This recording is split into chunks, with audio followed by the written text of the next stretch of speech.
Hello everyone, my name is Bhavishya. I secured All India rank 29 in this year's UPSC exam. So I can tell you about my optional. मेरा optional PSIR था, Political Science and International Relations. और so first how to choose an optional. So basically आपको ये सोचना है कि एक तो आपको इंटरेस्ट देखना है बिकॉज ऑप्शनल आपको सबसे ज़्यादा पढ़ना पड़ेगा और सबसे ज़्यादा डीप में पढ़ना पड़ेगा. तो एक तो आपका इंटरेस्ट होना चाहिए ऑप्शनल में. सेकंड, आपको थोड़ा प्रैग्मेटिक भी होना है क्योंकि आपका main focus is scoring marks in the exam है. तो आपको जो भी ऑप्शन आप चूज़ करें उसके लिए फर्स्ट देखिए कि आप उसमें स्कोर कर सकते हैं कि नहीं. उसके लिए कुछ मटेरियल अवेलेबल है कि नहीं और कुछ गाइडेंस अवेलेबल है कि नहीं. देन ओनली आप बोथ आपका इंटरेस्ट भी होना चाहिए और प्रैग्मेटिकली भी आप देखिए कि कौन सा ऑप्शन आपको सूट करता है. देन आप ऑप्शनल चूज़ करिए. उसके बाद मेरे ऑप्शनल रिलेटेड तो फर्स्ट आप किसी भी ऑप्शनल को पढ़ने के लिए आप उसका सिलेबस देखिए. ऑप्शनल में एक बेनिफिट ये कि मोस्ट ऑफ द क्वेश्चंस बहुत ज़्यादा सिलेबस और PYQ से ही आते हैं. तो इवन अगर आप PYQ सारे कर लेंगे तो ही आपके ऑप्शनल की प्रिपरेशन पूरी हो जाएगी. तो आपको फर्स्ट सिलेबस देखना है और PYQs आप उसके साथ में रख लीजिए टॉपिक वाइज. और आप हर सिलेबस में आप जाइए, उसका कंसेप्ट उसको एक बार आप पूरे सारे कंसेप्ट्स एक बार अच्छी तरह से समझ लीजिए जो जो सिलेबस में मेंशन्ड है और उनको आप PYQ उसको साथ में कंपेयर करते रहिए. और एक बार जब आपका सारे कंसेप्चुअल क्लैरिटी आपको आ गई है तो आप अब जो आपकी नॉलेज है उसको इंटर रिलेट करने की कोशिश कीजिए. जैसे आप अगर पार्ट 1 है उसकी नॉलेज को 1B या 2A में यूज़ करिए, 2A की को 1 और सेम उसके बीच में भी. और GS की भी अगर आप कहीं आपको लग रहा है तो आप बिल्कुल यूज़ कीजिए. और सेम ऑप्शनल की नॉलेज भी आप GS में यूज़ कर सकते हैं. बस आप कुछ टेक्निकल मत यूज़ करिए. अगर आप कोई कंसेप्ट जो वेल नोन है उसे आप बिल्कुल GS में भी यूज़ कर सकते हैं. उसके बाद एक बार आपकी कंसेप्चुअल क्लैरिटी हो जाती है, अब आप आंसर लिखने की कोशिश करिए. अगेन आप PYQ के आंसर लिखिए. उसमें भी आप रिवर्स क्रोनोलॉजिकल ऑर्डर में करिए. जो रिसेंटली क्वेश्चन आए वो उन्हें हायर प्रायोरिटी रखिए. और अगर आप ये PYQ सारे कर लेंगे और PYQs को भी आप जैसे कुछ कुछ सेलेक्ट कर सकते हैं जो आपको लग रहा है कि इनके मुझे पूरे आंसर लिखने चाहिए. अदरवाइज़ उनको आप ब्रेनस्टॉर्म कर लो. और उसके बाद एक बार आप PYQs सारे कर लेंगे, उन्हें पीरियोडिकली देखते रहें ताकि PYQs ही बेस्ट तरीका है ऑप्शन प्रिपेयर करने का. तो और फिर जब आपकी एक बार इस अपने PYQs कर लिया, आपकी कंसेप्चुअल क्लैरिटी हो गई, उसके बाद आप फाइनली शॉर्ट नोट्स बनाइए जहाँ पे आप जो कीवर्ड्स हैं या थ्योरी जो स्कॉलर्स के नेम है, थ्योरीज़ के नेम है और कुछ जो भी आपको लगता है कि जो काफ़ी क्रिटिकल है, जो आप एक्चुअली एग्ज़ाम में आंसर में यूज़ करेंगे, तो आप वो बनाइए. क्योंकि GS में आप फिर भी काफ़ी जनरल आंसर लिख सकते हैं बट ऑप्शनल में आपको थोड़ा ज़्यादा स्पेसिफिक होना चाहिए. आपको जो सब्जेक्ट है उसकी लिंगो, उसकी मेथडोलॉजी को ध्यान में रखना चाहिए. तो शॉर्ट नोट्स ऑप्शन में काफ़ी ज़्यादा क्रिटिकल हो जाते हैं. तो वो कह रही है. और अगर आप GS के फुल पेपर लिख रहे हैं तो आपको ऑप्शनल में इतने ज़्यादा पेपर नहीं लिखने पड़ेंगे, पर फिर भी आई वुड रिकमेंड कि आप जो पूरा paper 1 paper 2 back to back वो एक बार करके ज़रूर देखें. क्योंकि और ऑप्शनल में भी थोड़े सी टाइम जो कंस्ट्रेंट होता है वो थोड़ा रिलैक्स होता है, लेकिन फिर भी जो ऑप्शनल का पेपर है वो कंप्लीट करने में काफ़ी वो भी डिफ़िकल्टी होता है. तो आप ऐसा रिलैक्स मत करिए. और हर जो 5 क्वेश्चन होते हैं ऑप्शनल में, हर क्वेश्चन को इक्वल वेटेज दीजिए. तो इन जनरल आप अप्रॉक्सीमेटली ऐसा सोच सकते हैं कि हर क्वेश्चन 35 मिनट का है. आप पहले और 5 मिनट्स आप क्वेश्चन सेलेक्ट करने के लिए रख सकते हैं. और इसे भी काफ़ी वाइजली सेलेक्ट करें क्योंकि हमेशा ध्यान रखें कि 20 marker plus 15 marker is 35 which is greater than 2 15 markers. So हमेशा ये लॉजिक ध्यान रखिए और फिर चूज़ करिए जो क्वेश्चंस आपको बिल्कुल कॉन्फिडेंट हैं, जो आपको लगता है कि मैं इनका बहुत अच्छा आंसर वही चूज़ करिए. और फिर चूज़ करने के बाद हमेशा हर क्वेश्चन को 35 मिनट्स दीजिए. तो मेरी जनरल स्ट्रेटजी ये होती थी कि मैं फर्स्ट पेपर स्टार्ट होते ही सेक्शन A के फर्स्ट 5 क्वेश्चन करता था. उसके बाद 2 क्वेश्चन सेक्शन A में करता था और फिर जो नॉन कंपल्सरी क्वेश्चन होता है वो सेक्शन B का वो करता था. और लास्ट में जो 5 क्वेश्चन कंपल्सरी हैं सेक्शन B के वो करता था. ये आप स्ट्रैटेजी आप खुद फिगर आउट कर सकते हैं.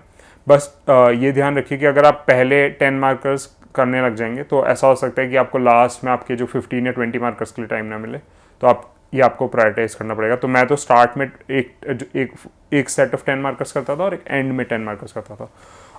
इसके अलावा सो PSIR स्पेसिफिक मैं ये बता सकता हूँ कि इन जनरल आंसर राइटिंग का मैं पैराग्राफ्स में आंसर लिखता था, बट बीच में आप मिक्स एंड मैच कर सकते हैं, बीच में पॉइंट्स डाल सकते हैं।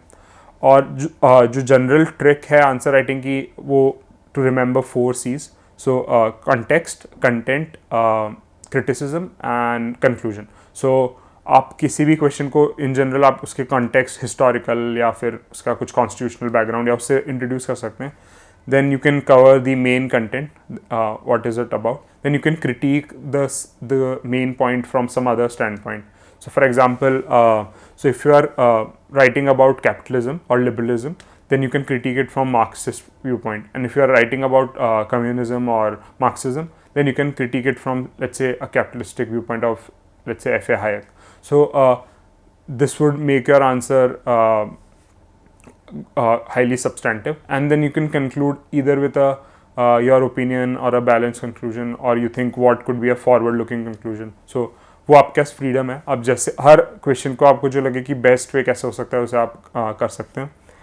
इसके अलावा जो PSIR के आंसर्स हैं उनमें फ्लो बहुत इंपॉर्टेंट है, तो आप वो फ्लो ज़रूर मेंटेन करें। ऐसा नहीं लगना चाहिए कि आपका आंसर अब्रप्टली स्टार्ट हो रहा है, बीच में अब्रप्टली एक पॉइंट से दूसरे पॉइंट, तो आपको एक स्टोरी लाइक फॉर्मेट में एक आर्टिकल की तरह होना चाहिए जिसमें कंटिन्यूसली एक फ्लो हो और आप एक पार्ट से दूसरे पार्ट मूव कर रहे हैं। इसके अलावा आप जो कंटेम्प्रेरी एग्जांपल्स हैं, जैसे फॉर एग्जांपल आप ऐसे कलेक्ट करके रख सकते हैं। फॉर एग्जांपल सोशल मूवमेंट्स हैं, BLM हो गया, हांगकांग में जो प्रोटेस्ट हो रहा था, फ्रांस में येलो वेस्ट प्रोटेस्ट हो रहा था, तो आप इन्हें कलेक्ट कर सकते हैं कि सोशल मूवमेंट्स के कंटेम्प्रेरी सोशल मूवमेंट्स के एग्जांपल ये हैं। सिमिलरली टेररिज्म के एग्जांपल, टेररिस्ट ग्रुप के example, for example ISIS, al Qaeda, ये सब। और सिमिलरली कॉन्फ्लिक्ट्स कहाँ कहाँ चल रहे हैं, कॉन्गो में, अभी यूक्रेन में, या फिर जहाँ भी आपको जो कंटेम्प्रेरी एग्जांपल्स हैं उन्हें आप ऐसे यूज़ कर सकते हैं। और फेलियर ऑफ डेमोक्रेसी के एग्जांपल पाकिस्तान और भी जैसे अफ्रीकन कंट्रीज़, और सक्सेस ऑफ डेमोक्रेसी के example India, Bangladesh.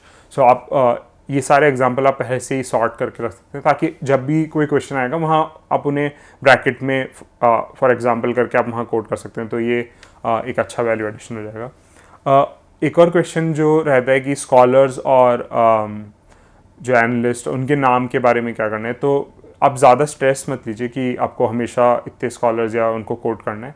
In general मेरा आइडिया ये था कि मैं थ्योरिस्ट को प्रायोरिटाइज करता था। सो थ्योरिस्ट वो हैं जिन्होंने दी एक्चुअल जो IR की थ्योरीज दी हैं, for example realism, liberalism. So for example John Mearsheimer realism के हो गए, तो आप हमेशा कोई भी क्वेश्चन में आपको अगर एक रियलिज्म का एंगल लगाना है तो आप वहाँ पे जॉन मीरशाइमर को यूज़ कर सकते हैं। सिमिलरली आप लिबरलिज्म में उनके पर्टिकुलर स्कॉलर, और ज़्यादा आप एनालिस्ट के बारे में स्ट्रेस मत कीजिए। और इसके अलावा फॉर इंडियन फॉरेन पॉलिसी जो 2B सेक्शन है, उसको करने के लिए आप जो ऑनरेबल एक्सटर्नल अफेयर्स मिनिस्टर हैं उनकी स्पीचेस, जो फॉरेन सर्विस ऑफिसर्स हैं जैसे एम्बेसडर मैनन है और भी एम्बेसडर विजय गोखले, एम्बेसडर श्याम सरन, उनकी स्पीचेस या आपको उनके आर्टिकल्स में से कुछ यूज़फुल लगता है तो आप उसे यूज़ करिए। और शॉर्ट नोट्स आप मेरी एडवाइस यही रहेगी कि आप एटलीस्ट ऑप्शनल के बनाएं। अगर आप मेंस के भी बना दें तो भी उसे काफ़ी क्रिस्प और छोटा रखिए ताकि वो रिवाइजेबल हो और मैनेजेबल हो। और हमेशा पूरी कोशिश करिए कि मिनिमलिज्म फॉलो करिए, कम से कम चीज़ें होनी चाहिए और उन्हें आप ताकि इजीली मैनेज कर सकें, इजीली रिवाइज कर सकें, रेदर देन बहुत सारी अनवील्डी चीज़ें हो जाएं जिन्हें आप देख भी नहीं सकते, जिन्हें आप, और जो आप चीज़ रिवाइज नहीं करके जाएंगे एग्ज़ाम से पहले, वो मोस्ट लाइकली एग्ज़ाम प्रेशर में आप उसे यूटिलाइज नहीं कर पाएंगे। तो आप हमेशा ध्यान रखिए कि जो आप थोड़ा सा कि जो इंटरनलाइज हो चुका है, जो रिवाइज कर चुके हैं आप बहुत बार, वो ही आप एक्चुअली एग्ज़ाम में कर पाएंगे। तो बहुत सारी अननेसेसरी चीज़ों को ना करें, एक मिनिमल आप रिसोर्सेज और मटेरियल को पूरा लिमिट करके रखें।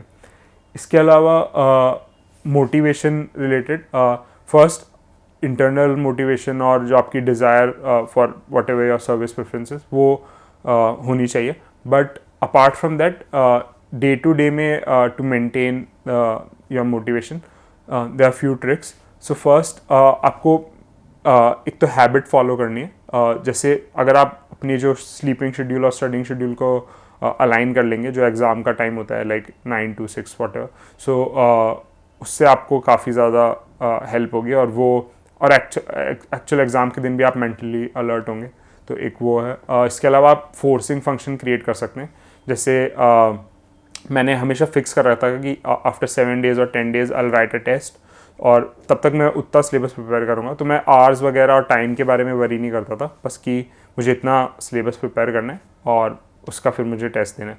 तो ये एक फोर्सिंग फंक्शन है। इसके अलावा आप सोशल मीडिया को, या मैंने तो पूरे अबाउट 1.5 years में सोशल मीडिया बिल्कुल यूज़ नहीं किया था, लेकिन आप अगर यूज़ करें तो उसे बहुत लिमिटेड यूज़ करें। और जो आप, और मैंने एक लिस्ट बना रखी है फॉर जो आप मुझे मेरे ब्लॉग पोस्ट पे मिल जाएगी आपको, उसमें मैंने एक्स्ट्रा रिसोर्सेज जो आपकी स्टडीज़ को कॉम्प्लीमेंट कर सकते हैं, जैसे पॉडकास्ट और कुछ डॉक्यूमेंट्री मूवीज़ वगैरह।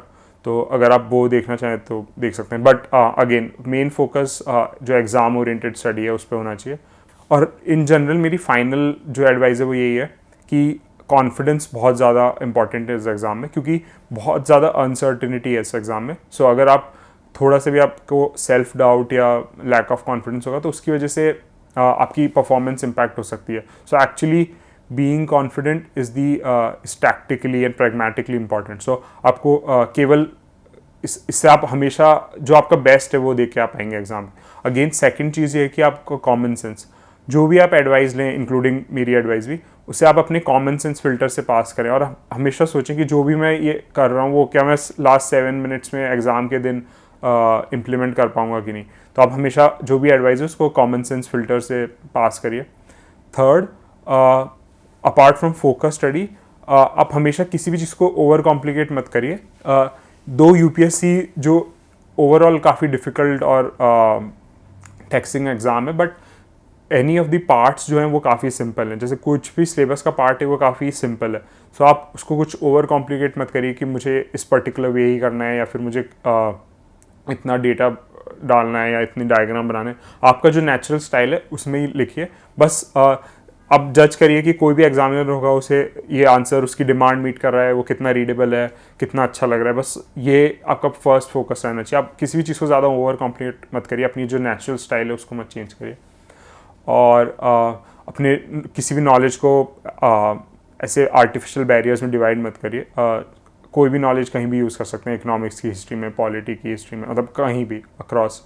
सो या that would be my advice. Hopefully you find something useful. All the best.